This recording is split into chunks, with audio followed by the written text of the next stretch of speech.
मागणाऱ्याला हुशार कोणाला म्हणायचं? समोरचा ग्रस्त आहे, आपण त्याच्याकडे मागायला गेलो आणि ती वस्तू त्याच्याकडे नसेल. शांत बसायला मावल्या हो, किती नाहीत आपले लोक जास्त बसा. तर ज्याच्याकडे आपण गेलो त्याच्याकडे ती वस्तू नसेल, सगळ्याला कळेल अशा पद्धतीने सांगतो मी, काही काळजी करू नका. प्रत्येकाला 100% कळेल अशा पद्धतीने सांगतो. एखादा व्यक्ती आहे, आपण दुकानामध्ये गेलो आणि त्याच्या दुकानात ती वस्तू नसेल तर तिथं मागून काय फायदा आहे का?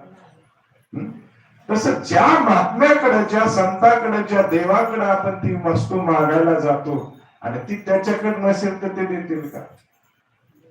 देतील का? नाही. मग जगात सगळ्यात श्रेष्ठ दानशूर जर कोण आहे तर दानशूर करणाऱ्या व्यक्तींची यादी आहे काय.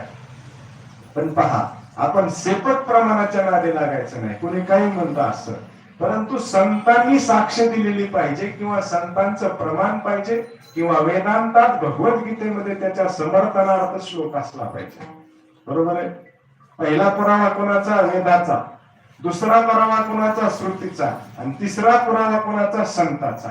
या 3 पुराव्यापैकी एक तरी पुरावा आपल्याकडे असला पाहिजे. बरं ठीक आहे, तुम्ही म्हणाल मग वेद काय आम्हाला कळतात का? नाही, कळू द्या.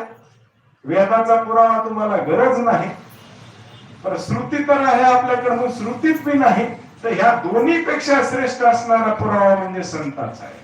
तुम्ही म्हणाल का?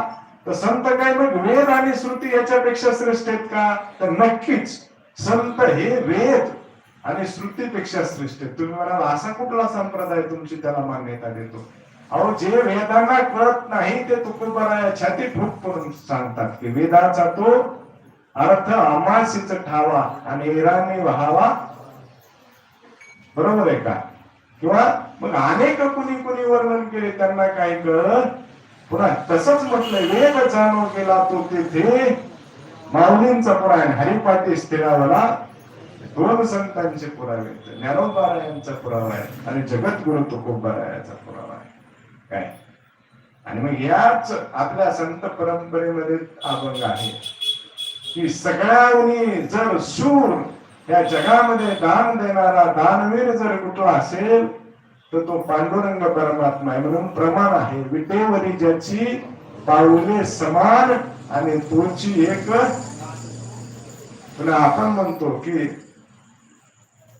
सुंदर ते ध्यान उभे विटेवर कर कटेवर तुळशी हार गळा कासे पितांबर आवडे निरंतर.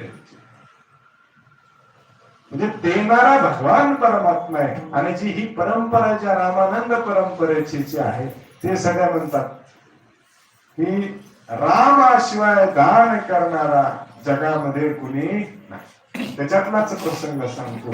या भूमीचा मालक कोण आहे? या भूमीचे मालक प्रभू श्री रामचंद्र. रामायणातला प्रसंग आहे, तुमच्या लक्षात येईल की वाली म्हणतोय प्रभू रामचंद्रा, माझा काय दोष होता? तू मला मारलंस. तुला कुणी अधिकार दिला आमच्या भावाभावाच्या द्वंद्वामध्ये पडायचं, भांडणामध्ये, आमच्या भावाभावाच्या भांडणामध्ये तुला कुणी सांगितलं पडायला? तुला काय अधिकार आहे? तर त्यावेळेस वाली फार विद्वत्तेने त्याचं समर्थन करायला लागला. त्यावेळेस प्रभू रामचंद्र सांगतात, ही भूमी माझी आहे आणि ह्या भूमीमध्ये, ह्या भूमीचे मालक आम्ही.